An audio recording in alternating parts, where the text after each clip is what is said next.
देखिए हम लोग निकाल रहे हैं vector E due to an electric dipole. पहले तो व्हाट आर यू डूइंग, तुम क्या कर रहे हैं ये तुमको मालूम होना चाहिए।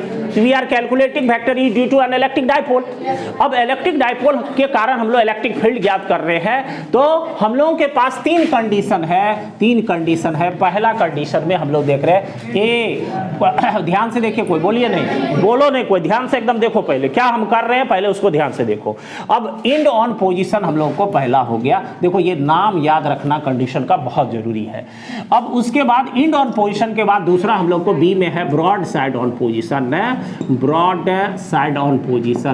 Side on position, it means निरक्ष स्थिति जो, और तीसरा हम लोग को फिर हो गया एट एनी पॉइंट।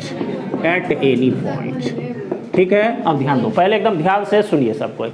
अब हम लोग इंड ऑन पोजीशन की बात करें तो इंड ऑन पोजीशन में जो अगला पोर्शन हम लोग को है वो हम लोगों को सबसे इंपॉर्टेंट है, इसका फिगर जो डायग्राम हम लोग बनाए हैं जो दिखाएंगे वो समझ, अगर वो समझ है तुमको तो फिर एक्सप्रेशन के लिए प्रोसेस तो जनरेट किए हुए हम लोग। तो हम लोग को यहाँ पर अब क्या है, यहाँ इलेक्ट्रिक डाइपोल हो गया -q + q, ये है O, और O से ही दूरी पर हम लोग को लेना है P। ये P अक्ष पर है इसलिए इस अक्ष स्थिति को हम लोग इंड ऑन पोजिशन कहते हैं। अब यहाँ पर तुमको ये माइनस, जहाँ पर हम लोग निकालेंगे इसको वहाँ एक टेस्ट चार्ज लेंगे, टेस्ट चार्ज पॉजिटिव में रिपल्सन, इसके कारण डायरेक्शन हम लोग एक प्लस के कारण E1, और इधर जो हम लोग को एक डायरेक्शन हो जाएगा वो हो गया E2।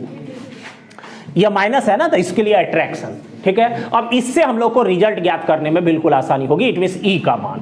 अब यहां पर जो हम लोग इस चित्र के मदद से E का वैल्यू ज्ञात करेंगे, इट मींस हम लोग को जो रिजल्ट आएगा E बराबर, वो हम लोग को 1/4πε0 और 2p बटे हम लोग को RQ। ये हम लोग को देखो, अगर तुम कहीं भी फंस जाओगे लेकिन तुमको ये मालूम अगर रहेगा कहाँ जाना है तो किसी से पूछ के भी कहोगे कि कौन ट्रेन इस वाला पर चढ़ेंगे, चढ़ जाओगे। मान लो डेरिवेशन में तुम कहीं खो गया, कहीं गलत हो गया, लेकिन रिजल्ट तो तुमको मालूम है। अगर रिजल्ट पर पहुंच जाएंगे तो पता लग जाएगा कि हम लोग का सही है कि गलत है, और रिजल्ट नहीं मिल रहा है तो ये चीज तुमको बहुत मदद करेगा।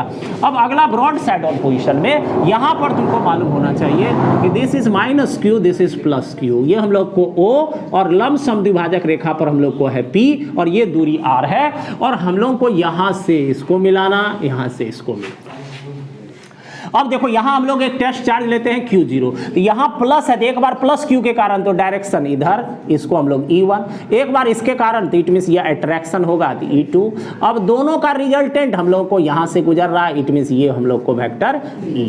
अब ये एंगल हम लोग को थीटा, ये भी थीटा, ये थीटा, और ये भी हम लोग लिए हैं थीटा, ठीक है। अब देखो फिर यहाँ पर एट एनी पॉइंट के बारे में आ गया, तो एट एनी पॉइंट के लिए अभी हम लोग जस्ट निकाले, यहाँ पर हम लोग को -q, यहाँ पर +q, यहाँ O, और ये हो गया तुमको P, और इसका जो हम लोग को ध्रुवीय नियामक R थीटा मतलब सिचुएशन को बता रहा है। अब हम लोग को यहाँ पर ये है गया वेक्टर P, अब यहाँ ये वाला फैक्टर P का इसके साथ जो हम लोग को भाग है P cos थीटा, और इस पर लंब है दूसरा P sin थीटा, और उसके बाद इसके कारण जो इलेक्ट्रिक फील्ड E का डायरेक्शन है E1, और ब्रॉड साइड वाला जो होगा वो E2, और इस दोनों का जो परिणामी होगा वो हो गया E, और यह E इसके साथ कितना कोण अल्फा।